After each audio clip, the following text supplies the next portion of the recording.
Hey. Hey. Hey. Welcome, truth seekers and trailblazers, to the Bigfoot, Wildman, and Boogers show, the podcast where shadows move, legends breathe, and Bigfoot might be closer than you think. Every week, we trek deep into the unknown, diving into the eyewitness accounts, breaking down the evidence, and exploring the mystery behind North America's most mysterious cryptid. We're here to bring you real encounters and all the wild, weird, and wonderful things that go along with Bigfoot, Wildmen, and Boogers. Whether you're a diehard believer, a backyard camper, or just curious, we are thrilled to have you here with us. Before we begin, don't forget to like and share and subscribe, all that good stuff. It helps us grow the tribe and bring even more wild encounters out of the woods and into your ears. Now grab your gear and steady your nerves, and let's take that first step into the woods with Miss Laurie Wade from the BFRO. Hey, Welcome. thank you. So it's very good to see you. I haven't seen you in a few months. I think since Gatlinburg. Right. Gatlinburg. Yep. Gatlinburg was the last time I saw you. So first time this year, last time this year. Well, we don't live that far apart, but we both have lots going on in our lives. We do. So Laurie, tell me, it's like I was talking to you earlier. I've never heard how you got involved in Bigfoot. So would you care to share that story with us? Well, it's kind of funny. I was Usually is. Well, if people who don't believe in Bigfoot, it's all funny to them. Right. So I always believed in Bigfoot as a kid. I'm very, very, very small community school. Our library didn't even have all that much stuff about it, but I always believed in it. And, never did anything about it, but I always knew they existed. And several years ago, my daughter, who I have to preface and say, my family does not believe in Bigfoot at all. They think this is the craziest thing that I have ever done. But my daughter called me. Now. Yeah. They say it's my midlife crisis, but I'm far past that. I'm no longer midlife. I'm end of life. But my daughter called and she's like, Mom, there's this show on Animal Planet. You're going to love it. You should watch it. Of course, that was Finding Bigfoot. Mm-hmm. And I watched the show, and at the end, I'm like, oh my gosh. People go out and look for these things, and you can go with people. And I just thought this was amazing. So I sent in my registration and I never got a call back. And I started hounding them, just calling them, going, hey, nobody called me. And they're like, they're going down the list. I'm like, okay, well, I really want to go. Nobody called me. And that was in 2013. And I went on that one. And the funny thing is I had an Altima. Nissan Altima at the time. Mm-hmm. I packed enough stuff in that Altima. I could have been on a 3-month expedition. I packed everything. You were prepared. I just didn't know. I had not camped alone ever, but I thought, okay, I can do this. And so, I literally camped everything, including the kitchen stove. And if you had only saw my car, it's like, this is ridiculous. Yeah. Well, I get there and we had a pre-designated campsite. It was in a state park in Kentucky, and I had already had my campsite number. I knew where I was going to be. So I went and set up. I didn't see anybody else. I saw some tents set up. I saw where base camp was, but I saw no other person. And I knew we were supposed to meet at 6:00 that night. Well, I called my husband and I'm like, what if I've made a mistake? What if there's a bunch of crazy people? This is what I said. I said, what if there's a bunch of crazy people here? Right. And he's like, Laura, you shouldn't have went. You just pack up your stuff and come home. And I'm like, no, we paid, we paid good money for this. And he's right. No, this is crazy. You're going camping with people you don't know. Just come home. And I said, let me just stay one night. and we'll see how it goes. Yeah. So I stayed the first night and I stayed the rest of the time. But after the first hour, I had met people that I was like, oh my gosh, when's the next one? When can I sign up for the next? Nice. And I was hooked then. I mean, I did every one that I could go to, started going to private events, started going camping all the time. And that's literally how it started. But the funny thing is that when I told my mother, which I know I don't look like her, but my mother was a little 5-foot Filipino woman. Like, Mom, you're never going to believe what I'm going to do. And she said, what? And I said, I'm going on an expedition and camping, and I'm going to hunt Bigfoot. And she said, Lori, I'm not surprised. And I'm like, yeah. And she said, don't you remember? And at this point, I'm going, remember what? Remember what? Yeah. What happened to me? And she said, you used to get down beside your bed every night and pray, please, God, don't let the Bigfoots get me. And I'm like, I did what? And then it dawned on me, I vaguely remembered that. And when I started looking about the age that she said I was, that was way before the $6 million man Bigfoot stuff. So I don't know where that came from. And we lived out in the country. So I said, Mom, did something happen? She said, I don't know. You just started praying that the Bigfoots wouldn't get you at night. And I just let you pray it.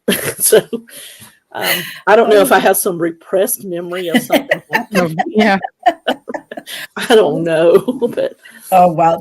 That's funny. I mean, that's interesting. And you, like you said, you know, after I went on my first one, I looked at my husband because, when we were pulling into the area, I said, this is either going to be the greatest thing we've ever done, or it's going to be the worst thing, and we'll know within an hour, right? And he's kind of looking at me like, oh my gosh. Yeah. And within a couple of hours, I'm like, that's it. I'm hooked. I'm doing this, you know, and I have. That was me. I mean, I just could not wait to go to the next place. Where can I go? Where can I fly? Which places can I go to? It wasn't just I wanted to do the things right near me. I went to British Columbia. I went to Vancouver Island. I went as far as I could because I wanted to go to all of those places and see what was in store. And I'm still like that. I'm still hooked on it. Much to my husband's chagrin, because he still thinks this is crazy. Well, you know, my husband doesn't think it's crazy. I mean, he goes along. He just goes, where are we going? Tell me when and where, you know, and he chauffeurs me wherever I want to go.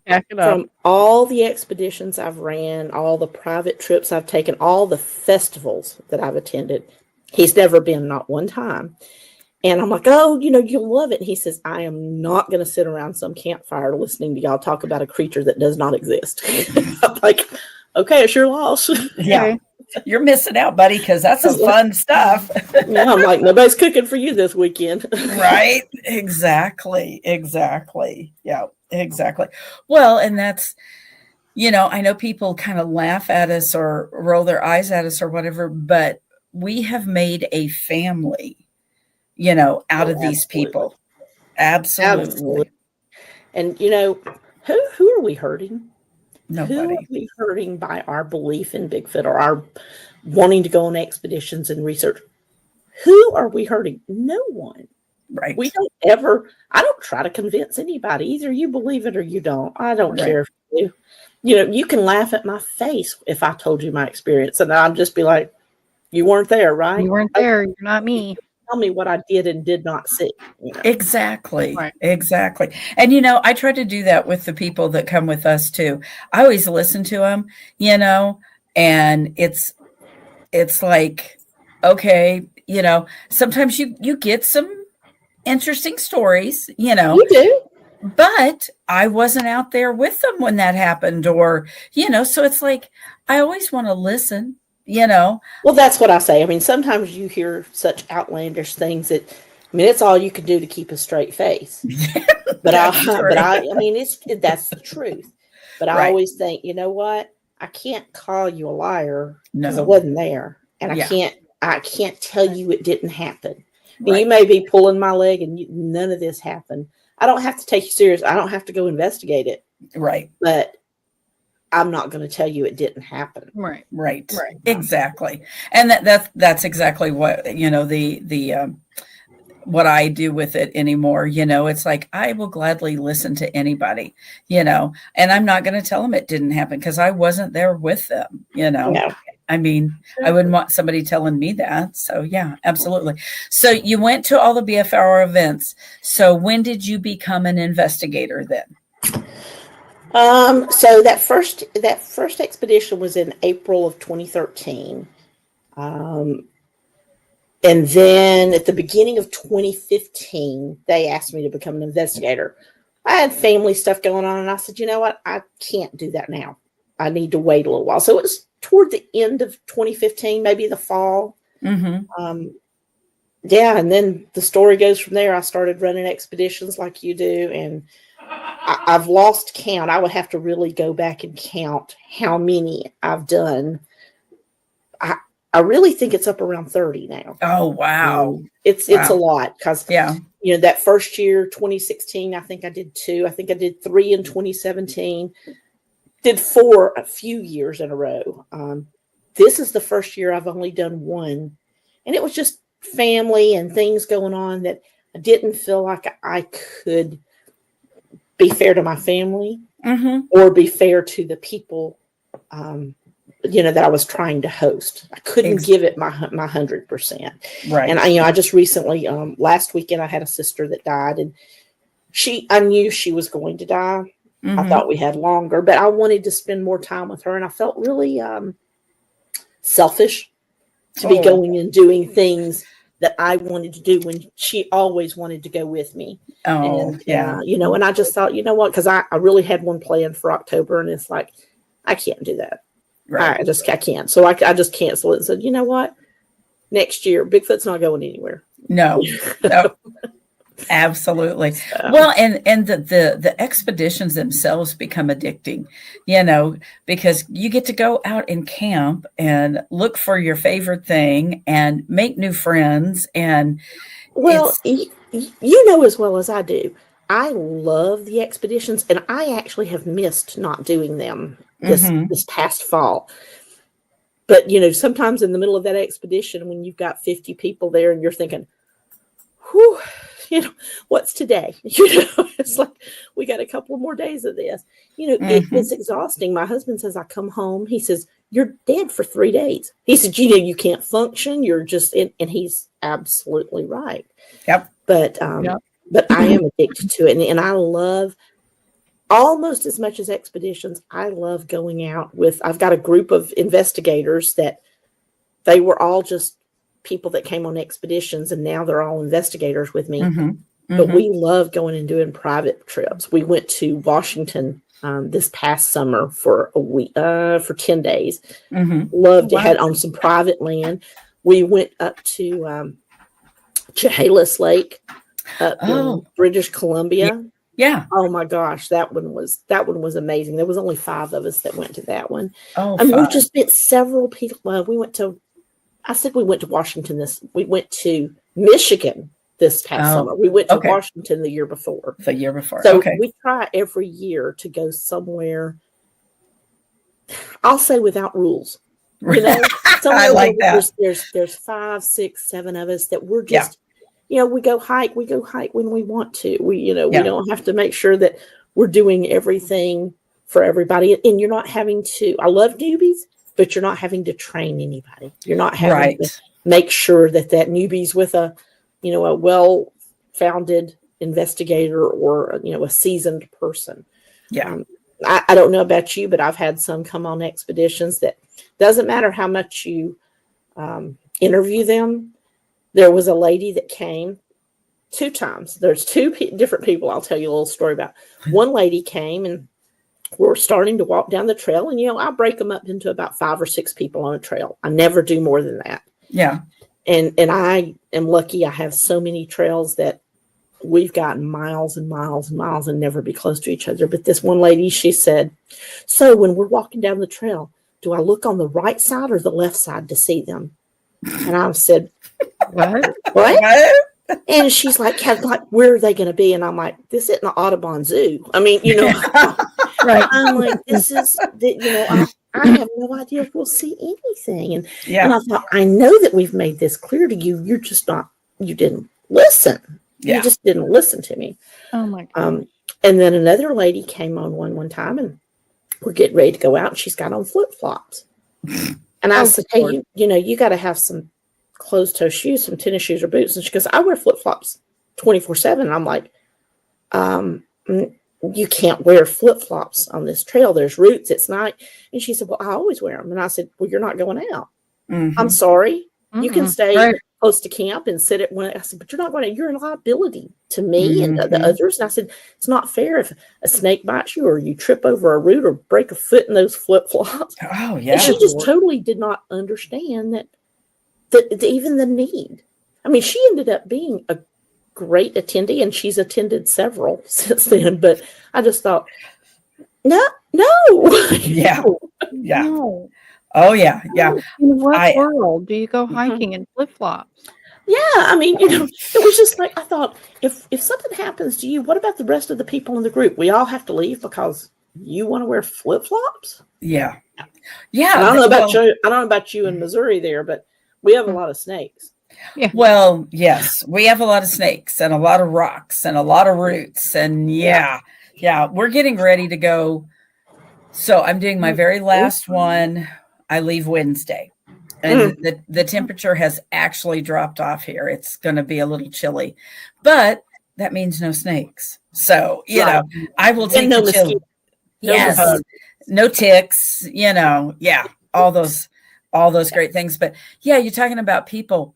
So we did an expedition in Arkansas back in September. First one in forever. It's been a long time since there's been anything in Arkansas. And we hit the honey hole. We had a phenomenal spot. And there was these two guys. And, I don't ever tell people they can't bring an RV. I mean, that, if that's how they're comfortable. But they would go in that at night and they were missing all the action, right? Yeah. Because they were coming into camp and throwing rocks on top of the metal roof and slapping the cabin that was there. But these guys are inside the RV and they're never hearing it. And I don't think they believed us. And that's when you say, you know what, you need a recorder outside your RV. Yeah, for sure. Exactly. And we were like, they took off and left early. And I asked one of the other guys, I said, well, I said, they were really involved. And then all of a sudden they're just gone. And it's like, I don't hear from them. And he's like, well, they were just disappointed that it wasn't nonstop action all the time. And I said, what? And he goes, I told him, you're missing the action that's going on at night when you go in the RV. And they didn't believe him. And so they left early. And it's like, well, okay, bye. Yeah. Well, and you'll see this, and you may have already seen this. You're going to have repeaters, maybe not even with yours, but they'll go to other ones. But you always know the ones that are never coming back. It's either not what they thought. Yeah. Or, they thought it was going to be an Audubon zoo. Or, it's just, that's not their cup of tea.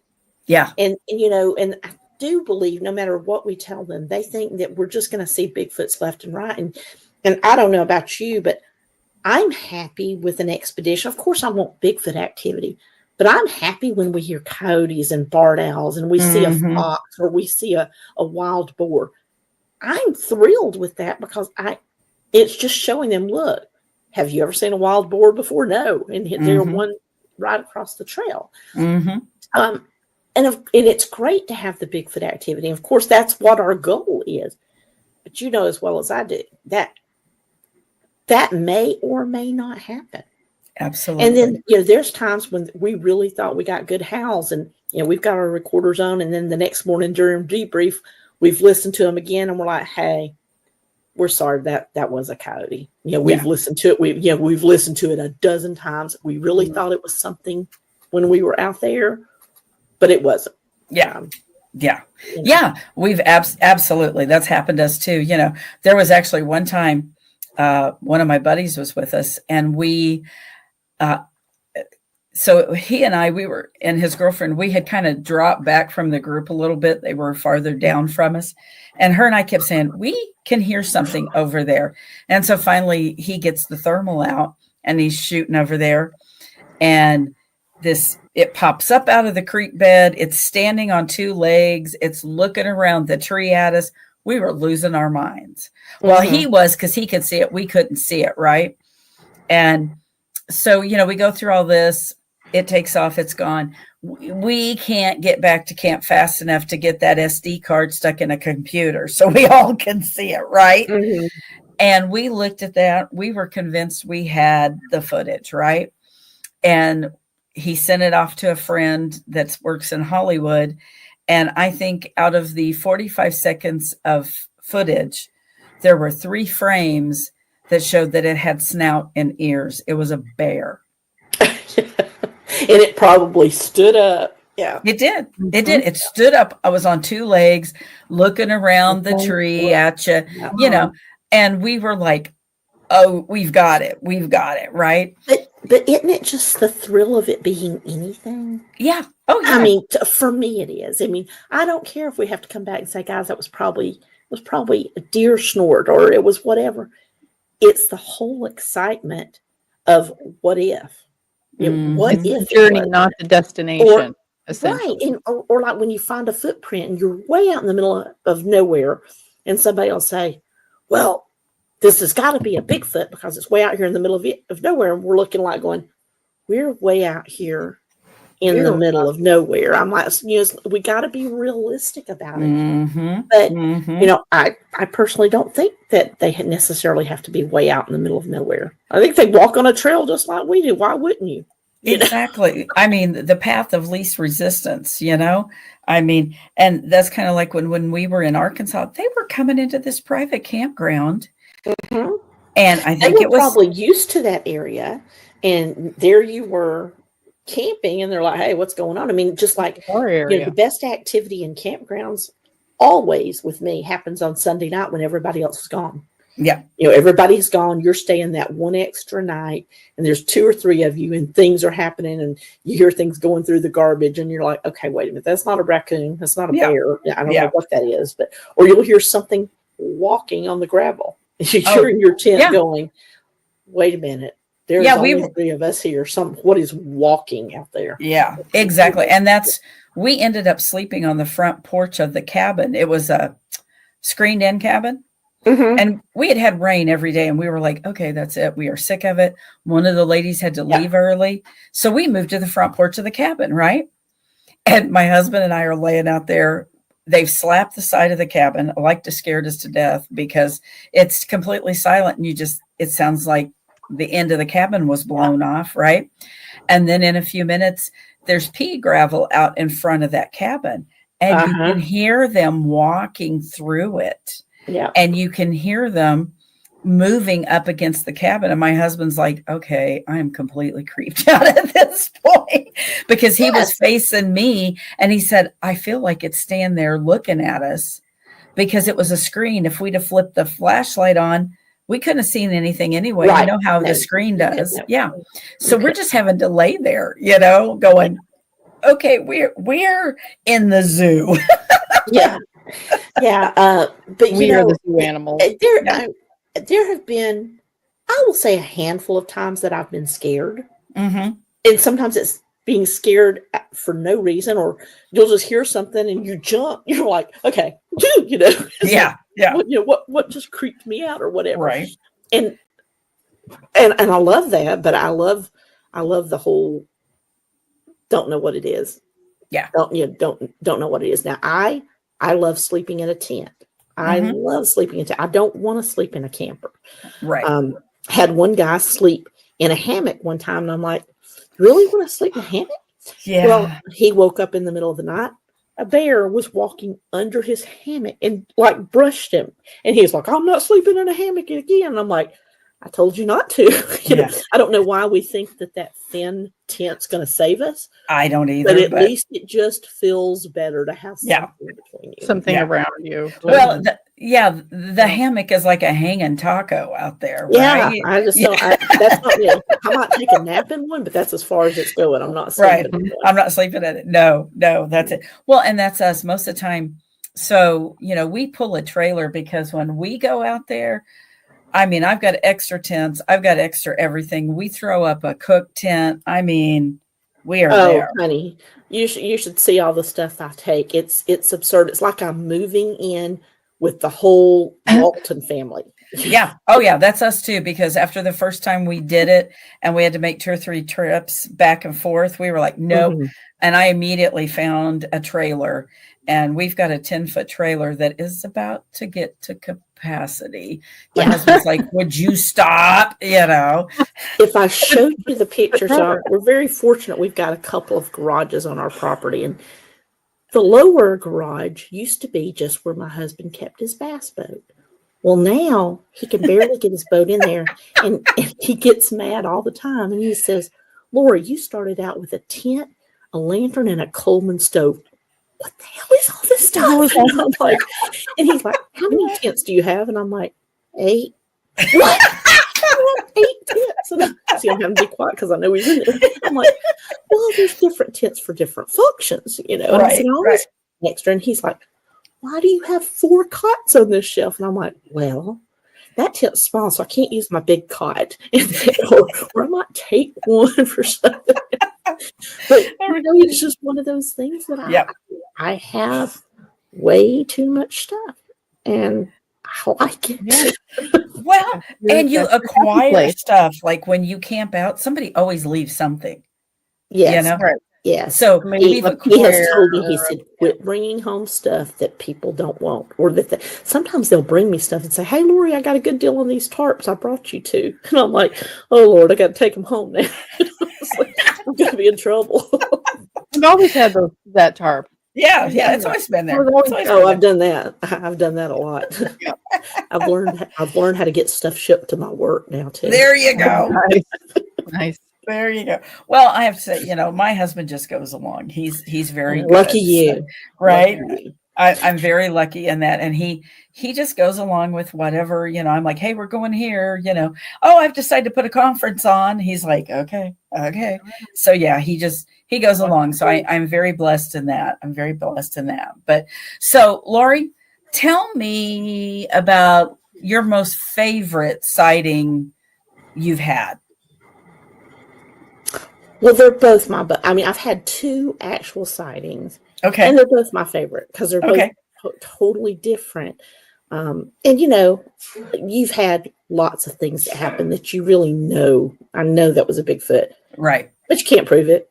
Right. You know, it kind of like when people say, how do you know they would knock? And I'm like, I don't. I know it's a sound that sounds like a wood knock. I'm not saying they've picked up a stick and are hitting a tree, but I'm saying it sounds like a wood knock to me. Yeah, exactly. Exactly.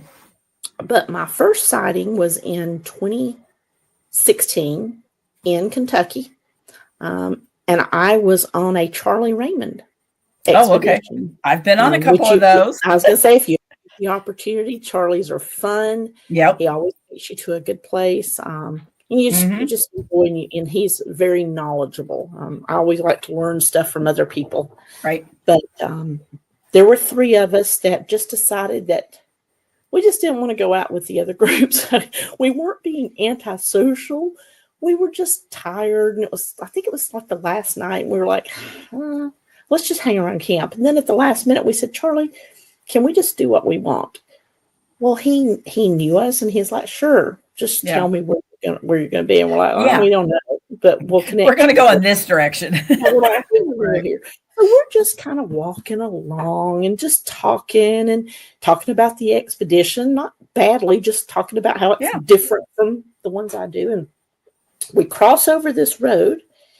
And as soon as we cross over this one road, one of my friends who's an investigator in Ohio, he never has anything happen. And he's like, gosh, hair on the back of my neck is standing up. And we all joked. We're like, oh, good. Maybe we'll see a Bigfoot, you know. And it's just, it's joking. We're not making fun of the situation, but you have to keep it lighthearted at times. Yes. So we walk a little ways, and there's 3 of us. We walk a little ways, and we're like, I don't want to walk anymore. It's like, I don't want to walk anymore either. So I said, okay. We came to this point to where it was a 90-degree turn, and there was a little sign that said, I don't know, like, I'm going to say Froggy Bottom Creek, 1 mile. Yeah. And we're like, I'm not going any further than that.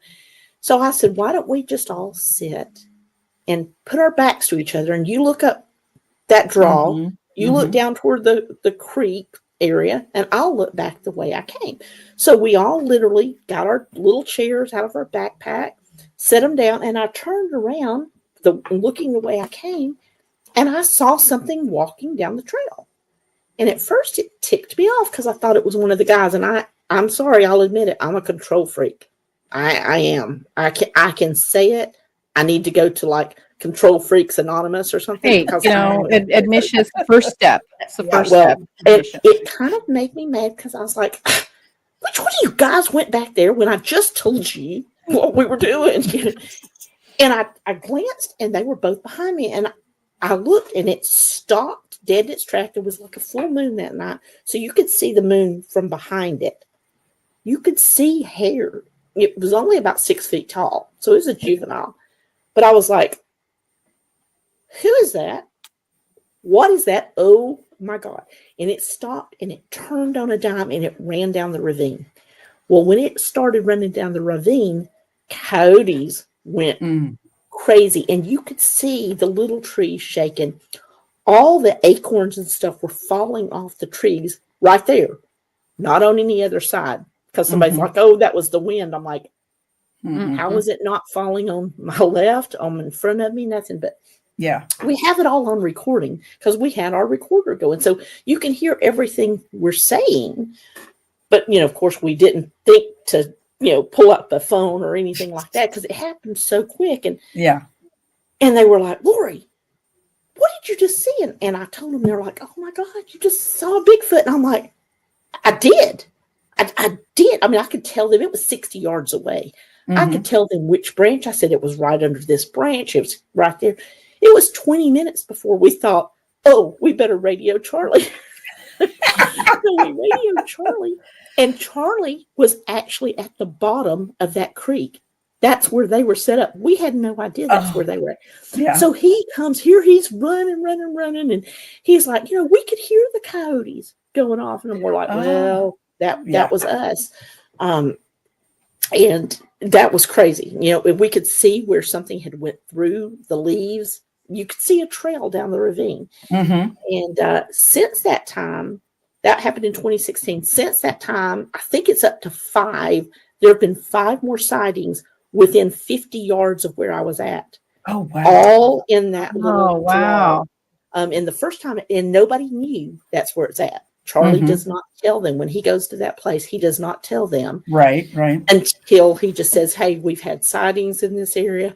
And then when they tell him, hey, we had this happen, he's like, bingo, this is exactly where this happened. So I know that they must use that corridor to be traveling or going from point highway. To point or whatever. Yeah.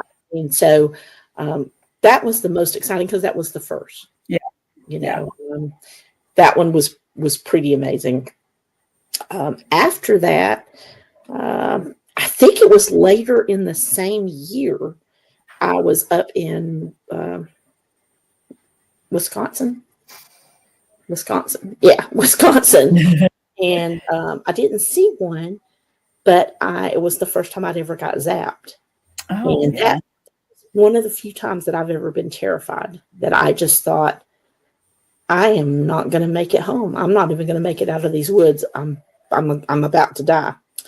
And one of the friends that were with me on that one, and they've been a researcher far longer than I have, and he said that is the only time I've ever heard a whoop that I know was something I've never heard before. It was a sound I have never heard, and it was in the direction of where whatever was zapping me. And what I think we had did there, and of course this is just conjecture on my part, but I think we were on this little lake and we were in a canoe because somebody had told us that they kept hearing all these crazy sounds on the other side of this little, it's a pond, but they call it a lake, Yeah. So we had went around, and when we came back, we could not find where we had walked down with our canoe. We couldn't find it. It was like, wait a minute, we put a light in our car. We put a light stick on the back of the truck. Where is it? And that would have been up on a hill because we came down like a pig trail with the canoe. Right. And when we pulled up to the first little slough, I said, this isn't it. This is not it. We went around and we kept hearing something in the woods kind of paralleling us. And then we got around to the next slough and I'm like, I don't see our light, but this is it. Because I recognize that bush or that rock or whatever. Yeah. And as soon as we pulled onto the shore, I heard what I thought was something jump out of a tree. I mean, it just made a big pound. It wasn't a deer stomp. It wasn't a bear. I mean, and I looked at the guy and I said, Mike, did you hear that? And he said, yeah. And he's a big hunter. I mean, he's hunted all over the world. And I said, was that a deer? And he's like, no. I said, was it a bear? And he said, no. I said, what was it? He said, I don't know. And then I heard something again. And that's when, I mean, it paralyzed me. Just, I was shaking. I couldn't breathe. And he's shaking me going, Lori, what's wrong? And I'm just like, I don't know, and he said, can you move? I said, no. He said, let's just leave the canoe and we'll come back and get it. And I'm like, Mike, we're never going to make it up that trail. And he said, what do you mean? I said, we'll never make it.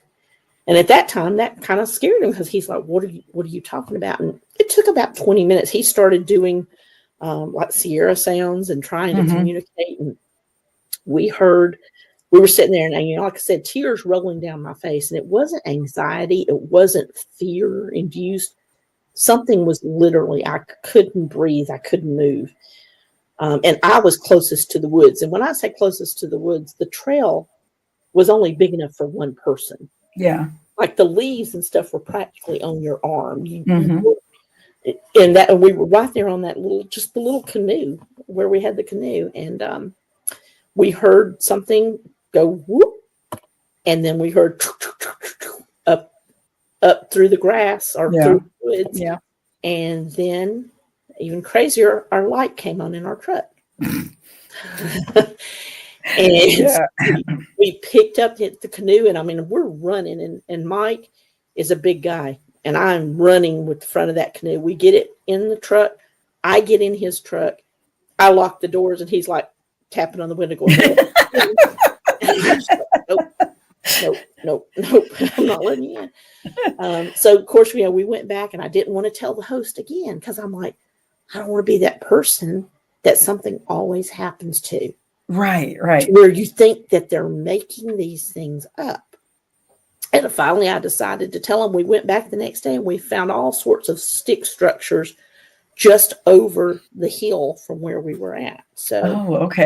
I don't know. But that was crazy. Then I didn't see another one. Well, I mean, I had other things happen, but the next big event was in 2018. And we were in Virginia on a private expedition. With another group. I think they're all BFRO investigators now, but we went up this trail, this lake trail, and there were 5 of us. Well, long story short, we kept hearing things and we were spread out a long ways between each other. 3 of us saw it and we were all a long ways apart. We all came together and like, oh my God, I just saw. And we're like, you just saw from that tree to that tree. I mean, we all saw the same thing from a different angle, a different vantage point. And the other 2, one was way back around a bend. And so he's like, I didn't see anything. The other one was looking down toward the lake. So he didn't see it. But we corroborated each other's story without even knowing that anything had happened. Oh. And we had all saw it. So I have no doubt what happened. That one was about 7 or 8 feet tall, and we all saw the hair. We all saw it go from tree to tree multiple times. I don't think it was somebody in a ghillie suit. It was too big. Yeah. So after we sat there for 20 minutes trying to investigate and see what happened to it, where did it go, we kept walking. Nobody is scared. We are all just like excited, going, "Oh my gosh, can you believe this happened?" And I'm the second one in line, and we're going around a curve in the trail.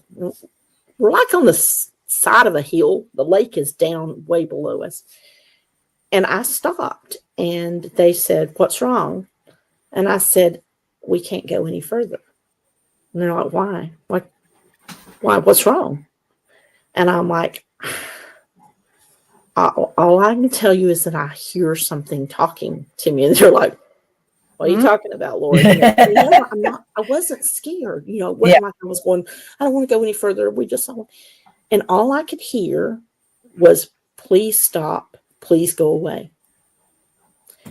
I didn't imagine that. It was in my head, please stop, please go away. And they're like, what do you mean you hear it? And I said, I hear this voice in my head. And I said, I don't even believe in mind speak. But I said, this is what I hear. And what I took that to mean was, look, you've already saw us. This is our home. Go away. Mm-hmm. And they looked at me. And like I said, these guys are all really good friends of mine now. And they said, Lori, we've never seen you act like this. We trust you. And if you're telling us we shouldn't go any further, we're not going any further. And every one of those guys, because it was me and 4 guys, we all turned around and went right back out of that area. And I still can't explain that. But I know that it happened, and I know that I didn't imagine it. Right. So, again, whether somebody believes me or not is irrelevant. I know that it was absolutely, it wasn't a frightening thing.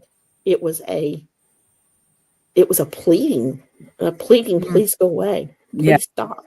Yeah. So. Yeah. Well, and you respected that, I did. Because I've never felt that before. Yeah. I've never had it happen since. Mm-hmm. But that particular time, I was like, okay, who's talking to me? What is that? What are y'all doing? What are you doing? Yeah, it's messing with me out here. Yeah. Yeah. I had to believe in what I was hearing. And if I had been scared or anxious or something, then I could have said, okay, this was all in your head, Lori, and you just made this up. But I wasn't. I was excited to keep going around the bend to see what we were going to find. Because I thought, okay, I know that Bigfoot went this way. If there's one, there's more. And I just felt like something was communicating with me, saying, I'm asking you to go away. Yeah. Right. Yeah. Well, and that's the best thing to do, because I think when these, people talk about these aggressive, interactions, I think it's when they've ignored a boundary, I agree. I agree with you. But I also think that just like humans, I think there may be some that don't have a very nice personality. And that too. I mean, that too, 100%. I believe that too, and people always are like, so if these things are so big and they exist, how come we haven't found them? And it's, I always like to tell people, imagine I came into your house in the middle of the night and you could stand in a corner and I'd never see you because I'm fumbling around. I don't know what everything is. I don't know where everything's at, but you could walk out of that corner and you can walk through your house and go wherever you want. And I tell people, I say, we're in their house. But in the neighborhoods, we have found them. I mean, we have pictures. Yeah. We do have things that nobody wants to believe. And I hear that from people all the time. Oh, well, you don't have any proof. I'm like, you do, but you don't want to believe that proof. Yeah. You want us to have one standing in front of us in a cage or whatever. That's the only way you're going to believe it. Mm-hmm. But what is it that we're showing you now? And we all know, and especially with the introduction of AI into our world. Oh, that's horrible. There's so many that you think, okay, that's a decent video, but I think, God, I think that looks like a suit. We're always question it. Mm-hmm. But I think we do have evidence, but people are not gonna believe it until they want to believe it. And that's it exactly. They've got to have something to tear down, and it doesn't fit into their box, No. And I have found since I've started doing this, my box has gotten bigger and bigger and bigger. I mean, it was pretty big to start with, right? But we've had so many weird things happen to us in the woods that you're like, there's things you can't explain. You absolutely can't explain it. And people are like, oh, it was probably, and it's like, can you prove that? You can't. See, here's the thing. I can't prove to them Bigfoots exist. They can't prove to me they don't. Right. So exactly. How you got to use the same psychology. You can't prove they don't exist. So what's wrong with me trying to prove to you that they do? I can only tell you the facts. Yeah, I can tell you what I've experienced when I've been in the woods. Right. And most of the people that want to naysay you and be ugly about it, they don't spend any time in the woods. Mm-mm. So it's like, well, guess what? You're not going to know what 90% of the things out there are, Right. But yeah, as we have spent more and more time in the woods, yeah, it's like we've had to, broaden our horizons because there are so many things you're like, what was that? Yeah. I remember the first time I was in, might have been Minnesota. Anyway, I don't remember. It was one Minnesota. of those warm, cold. You were up here? I've been, but it was the first time I had heard a loon. Oh, yeah. I love loons. 11 years ago, but I had never heard a loon, and I'm in my tent going, holy crap. Isn't it quite a sound? Yeah. I had a girl come on one time, and we were in North Georgia, and she had worked at a zoo. Uh-huh. And we heard a barred owl, and it was making that monkey chatter, really monkey chatter. This girl got like beside herself, crying. I said, it's an owl. It's a barred owl, I promise. And she's like, I have worked with animals at the zoo for how many years? Because I have never heard. I said, I promise you. And I said, as soon as we get back to camp, I'll show you, because I knew I had cell service there. Mm-hmm. And of course, I showed her, and she said, I did not know they could make that noise, but she was terrified of that noise. And I said, I promise you, I've heard it dozens of times. Yeah. And the first time is scary. I said, but as soon as you know what it is, you're okay. Or like the sounds that opossums make or something. People don't understand that a lot of these animals make sounds, and we just don't understand that they're sounds. And you just record them and listen to them and go, oh no, that's a fox. And they're like, no, it's not a fox. I'm like, it's a fox. It's a fox. Yeah. That's like, so do you guys have armadillos over there? We are just really starting to get armadillos. So we have them here. And the very first expedition I ever went on, they're like, okay, so if you hear something that sounds like it's 500 pounds coming at you, it's not, and I'm like, they make a lot of noise. Yeah. And I'm like, wait a minute. Right. Well, we had one that night, and they're like a little tank coming through the woods, because some great big something's just going to pop out, right? No, it's a stupid armadillo, that comes bebopping out of the woods, and you're like, you're looking in the therm going, okay, I'm about to see something that's preparing something here. Exactly. And then you're like, what are those little eyes on the ground? What? Yes. Here's 10 inches tall. What? Yeah, exactly. And we were in Oklahoma back in the spring, and it was so funny. They were like jumping out onto this road we were walking on.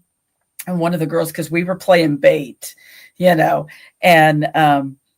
she hates armadillos and possums, and they kept jumping out. She's like, this is not fun at all. And I'm like, that's no big deal. Fun for me. Yeah. I'm like, you're good. Let's see. There was an expedition, and I think it might have been my second expedition. So I was still what I call really green. And I'm not saying that I'm overly experienced now, but we get used to things because we're in so much. You get used to sounds or things that you sometimes I have to remind myself, well, wait a minute, they don't understand. That's true. Yeah. But we were on this farm. I'll say farm loosely. This one guy had a therm, and he was new to this all. And he's like, I see 3 of them. They're up on the wood line. And we all got excited. The investigator that was in charge of that group, he's calling on the radio. We've got multiple Bigfoots. Everybody get over here. This is amazing. We're asking the lady who owns the house, are there any cows or anything? She goes, no, there's no animals like that. So the guy, one of the investigators, a couple of them take off. And they go down the road, and they're trying to figure out how to get to these woods that are behind this house because there's not a road. Yeah. They're trying to think, is there a cut through? Is there something? Well, we're all excited to find out that they're cows. There are 3 cows up in the woodlines. And we're looking at the lady going, I thought you said there's no cows here. And she goes, oh, well, they're on that other farm, but I didn't think they were right there. And we were just like, oh man, we've got everybody flying over here to see all these Bigfoots and thinking, hey, this is amazing. And they're cows. And, you just have to laugh at it and say, well, we all make mistakes. It was a cow, but it looked really good on that therm. Okay. Yeah. Oh, yeah, exactly. Well, but sometimes, that's half the fun too, It is. I mean, half the fun is recanting stories of things that went wrong. Oh, yeah. Things that went wrong, or things that happened, or things that you thought were a Bigfoot that were just like, yeah. I Oh, mean, do you know Jeff Carpenter? Have you? no, I don't think He's so. an investigator out of. He's an investigator out of North Carolina. He's been Okay. Bigfooting a long time. He is BFRO, but he doesn't do a lot with the BFRO. Well, again, he was on one of Charlie Raymond's. I was on that same expedition, and Jeff has a tendency to walk away from the group. Mm-hmm. So Jeff had walked away from the group, and people are looking through the therm, and they're like, "Hey, we got one, we got one," and they're like, "Look, it's raising its arms, it's eating berries," and they're just they're determined. And then Charlie, he goes around the side, he's like trying to sneak up on it, and he's like, "It's Jeff Carpenter," and we died laughing because now he's known as Jeff Squatch, because everybody thought, "Oh my gosh, funny. look, he's kind of hunkered down. Look, he's standing up. He's behind that tree." Yeah. Oh my gosh! I mean, it's like, "Hey, Jeff Squatch," and we'll never get past that video of that therm showing him, and he was like getting some blackberries or something. Eating this slowly. They thought for sure they had really well. Hey, we've got a Drew Squatch. We were in camp a day early, and there was just a few of us there. And Richard, that's the best day. I love the day before. Yeah, I do too. And we were sitting out there on a little platform. My husband was in the camper doing stuff, and whenever Richard starts looking around and paying attention, I start paying attention to Richard because he has that Native American radar, right? Mm-hmm. And so he starts in, and finally at one point he goes, there's something walking toward the camp. And he gives me his, I don't know if he had, I can't remember if it's a therm. I don't remember what he had, but I can see it. It's walking to camp. And I'm dancing around on this platform about to lose my mind. And I finally throw it at him, and I jump off, and I'm running through the campground toward it. And then finally it dawns on me, wait a minute, that's maybe not a good idea because you're running to it, right? So I stopped at that point finally, and I'm like, oh crap, it's going to come around the corner. It's going to come around the corner. Okay, you just need to stand your ground. You need to just stand here, right? Okay. So at this point, I'm waiting. I'm just waiting.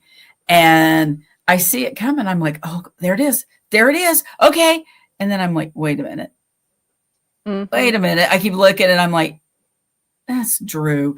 He had walked off from the group. Yeah. And he was, at the time, it was his fiance, and he was sitting down next to the water line talking to her. We didn't know he was down there. We actually did have a couple of thermal hits, and that was the night that I actually saw the self-illuminating eye shine.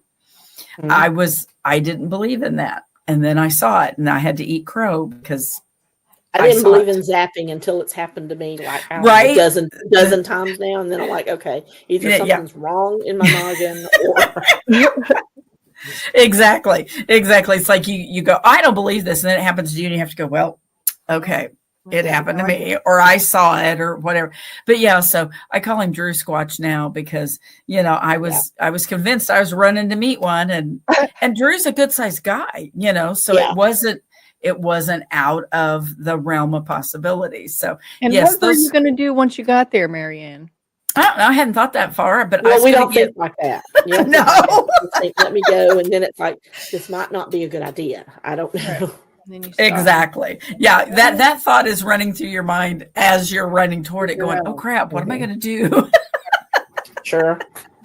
What was my plan? Oh, yeah. No. What was my plan? Nah, I didn't have a plan. Didn't have a plan. So, but anyway, well, Laurie, we really appreciate you coming on. I could talk to you forever, Well, we've had a lot of the same experiences, and, running the expeditions is wonderful. I love it. I hope I get to do it for a long time. You never know what life's got in store for you. That's true. That's absolutely true. But it's fun. And again, who are we hurting? We're not hurting We're not. anyone. We're not hurting anybody. We're providing people with a good outlet to get back to nature. Right. Exactly. Right. So thank you so much for coming on, and You're I'm welcome. sure we'll be talking again. Yes, we will. I'll see you at some point. Yes, Maybe you not will. this year, but maybe first of next year we'll see. Next year. We will see you at some point next year. Thank you for having me. You. All right. You're absolutely welcome. Thank you. Good night. Okay, tribe. That's all for this episode of Bigfoot, Wildman, and Booger Show. Thanks for wandering the Missouri woods with us today. If you've enjoyed today's encounters and want to keep these legends alive, don't forget to like, share, and subscribe. It helps us keep track of the wild and legendary encounters that make this place so special. We will be back soon with more mysteries and more encounters, and maybe a few surprises hiding in the shadows. Until then, keep your boots muddy, your eyes on the tree line, and remember, show me your Bigfoot. Show it.